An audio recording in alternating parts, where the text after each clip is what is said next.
venons-en à vos dossiers chauds, à vous, François Braun. Ils sont nombreux. Il y a beaucoup d'actualités. Europe 1 révélait justement que 1 million de doses d'amoxicilline arrivent là dans les 15 jours qui viennent pour détendre un peu la situation compliquée qu'on a vécue cet hiver avec des pénuries de cet antibiotique à large spectre, très très utile en période d'épidémie pendant l'hiver. Alors première question d'abord, est-ce que c'est un one-shot, comme on dit malheureusement en mauvais français, en anglais?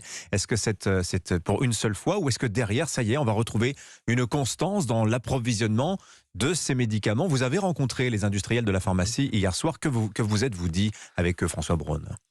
Alors effectivement, hier soir, j'ai réuni avec mon collègue Roland Lescure, ministre de l'Industrie, l'ensemble de ce qu'on appelle la filière, c'est-à-dire des industriels qui produisent le médicament, ceux qui produisent le packaging, je suis désolé pour ce mot anglais, mais qui est en fait l'emballage du médicament, les grossistes, les pharmaciens et les patients, l'association de patients, pour dire une chose très simple, plus jamais ça.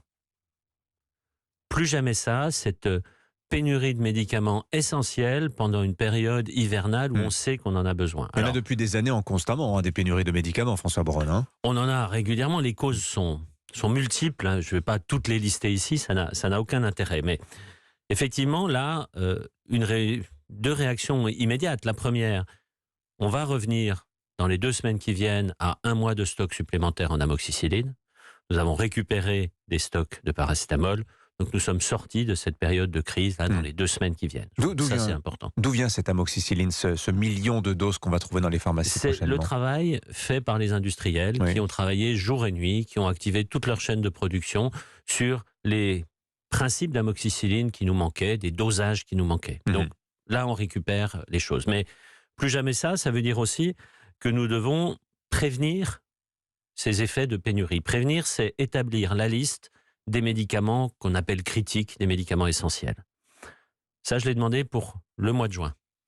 Établir cette liste, c'est 170 médicaments à peu près aux États-Unis, pour vous donner un exemple. Il ne faut pas oublier ce qu'on appelle les dispositifs médicaux, les poches à perfusion, les lignes à perfusion, ça en fait partie aussi.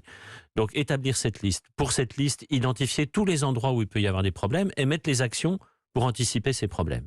Ça, c'est le premier point. Donc ce sont les industriels qui vont mener ce travail d'identification. Alors, ce sont les industriels avec nos 2 ministères, de la Santé et de l'Industrie, bien entendu. Nous avons l'Agence de sécurité du médicament qui fait un travail remarquable, qui surveille ça. C'est eux qui nous alertent quand il y a des problèmes. Ça, c'est la première étape. La deuxième étape, et je leur ai dit, c'est fini. On a l'hiver, c'est tous les ans. Les épisodes d'infection, c'est tous les ans. Donc maintenant, on anticipe sur l'hiver prochain, quitte à faire des stocks préalables. Et puis le troisième point, c'est on fait un plan blanc du médicament pour que dès qu'on a une crise, on puisse avoir sur la table la liste de toutes les actions immédiates, rapides. Qu'est-ce que vous appelez un plan blanc du médicament, François Braun? Un plan blanc, c'est dire, vous savez, quand pour avoir une crise, il faut que ce soit quelque chose que l'on n'attend pas. Sinon, on l'anticipe, c'est tout l'intérêt. Cette crise, ça peut être, je ne sais pas, une usine qui produit un médicament qui brûle. Et du jour au lendemain, on n'en a plus. Qu'est-ce qu'on fait? L'hiver ne doit pas être une crise. L'hiver ne doit pas être une crise. L'hiver arrive tous les ans, ce n'est pas une crise, c'est de la prévention.